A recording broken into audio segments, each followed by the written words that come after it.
भगवान शिव की करुणा और भक्त की परीक्षा।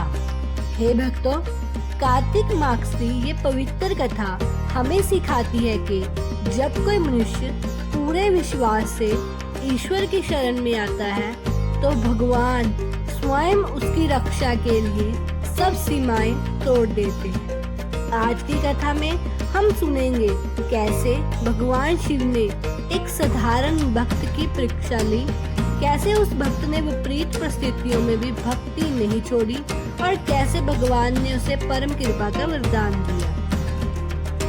शीतल ग्राम का एक भक्त था। कहते हैं बहुत समय पहले काशी के समीप शीतल नामक एक गांव में एक शिव भक्त रहता था। उसका नाम था धर्मदास। वह अत्यंत गरीब था, पर वह हर रोज भोर में उठकर भगवान शिव को जल अर्पण करता, बिलपत्ते चढ़ाता और ओम नमः शिवाय का जाप करता। उसके पास धन नहीं था, पर उसके पास था भक्ति का धन। गांव के लोग उसका उपहास उड़ाते थे। धर्मदास, भक्ति से पेट नहीं भरता, काम कर धन कमा। पर धर्मदास मुस्कुराकर कहता, मेरा पालन स्वयं भोलेनाथ करते हैं। एक दिन भगवान शिव ने पार्वती जी से कहा, देवी देखूं तो सही ये धर्मदास कितना अटल भक्त है। मैं इसकी परीक्षा लूंगा ताकि इसका विश्वास और भी गहरा हो। पार्वती जी मुस्कुराई, स्वामी, जो आपका सच्चा भक्त है वह किसी भी परीक्षा में खरा उतरेगा। शिव जी ने एक वृद्ध ब्राह्मण का रूप धारण किया और धर्मदार के द्वार पर पहुंचे। ब्राह्मण ने कहा, बेटा मुझे 3 दिन से अन्न नहीं मिला, कुछ तो दे दो। धर्मदास ने घर में बस एक मुट्ठी चावल थे। उसने बिना सोचे वह ब्राह्मण को दे दिया। ब्राह्मण ने आशीर्वाद दिया और चला गया। अगले दिन फिर वह ब्राह्मण आया, बेटा भूख लगी है, जल और कुछ अनाज दो।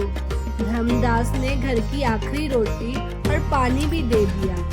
तीसरे दिन जब धर्मदास के पास कुछ नहीं बचा तो फिर भी मुस्कुराकर बोला, भोलेनाथ सब देंगे, मुझे कोई चिंता नहीं। देवी पार्वती ने ये सब देखा, उसका हृदय द्रवित हो गया। स्वामी, ये भक्त भूखा है, फिर भी आपका नाम ले रहा है, कृपया अब इसे वरदान दीजिए। शिवजी बोले, देवी एक दिन और देखिए, कल इसकी परीक्षा पूरी होगी। अगले दिन अचानक धर्मदास के झोपड़े में आग लग गई। गांव वाले भाग आए, पर उसने आग बुझाने की कोशिश भी नहीं की, बस आंखें बंद करके मंत्र करने लगा, जो कुछ आप करेंगे भोलेनाथ, सब आपके हाथ में है, वही शुभ है। शिवजी स्वयं उस अग्नि में प्रकट हुए। वह अपने असली रूप में आ गए। गले में सर्प, जटाओं में गंगा जल, शरीर पर भस्म। धर्मदास ने तुरंत दंडवत किया। भगवान बोले, बस तूने सब कुछ खो दिया, फिर भी मेरा नाम नहीं छोड़ा। अब तो मैं तुझे ऐसा वरदान दूंगा कि तेरा नाम से यह गांव प्रसिद्ध होगा। उन्होंने वरदान दिया, तेरे घर की भूमि पर जो भी दीप जलाएगा उसके घर से दुख और दरिद्रता दूर होगी। और वहीं से कार्तिक मास में दीपदान का ये विशेष विधान चला। उसी समय सारे देवता भी वहाँ आ गए, इंद्र, वरुण, कुबेर और विष्णु तक। सबने धर्मदास को प्रणाम किया। विष्णु बोले, भक्ति वही सच्ची होती है जो परीक्षा में भी स्थिर रहे। धर्मदास, तू अब से शिव का परम भक्त कहलाएगा। देवताओं ने उस स्थान को धर्म तीर्थ का नाम दिया।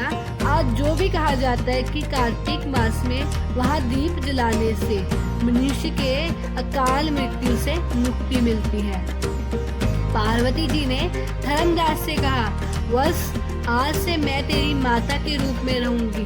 तेरे वंश में जो भी कार्तिक में व्रत करेगा उसे मैं मोक्ष दूंगा। हे भक्तों, यह कथा हमें 3 बातें सिखाती है। भक्ति में परीक्षा आती है, पर जो स्थिर रहता है वह ईश्वर का प्रिय होता है। धन से नहीं, भाव से भगवान को प्रसन्न होते हैं। कार्तिक मास में दीपदान,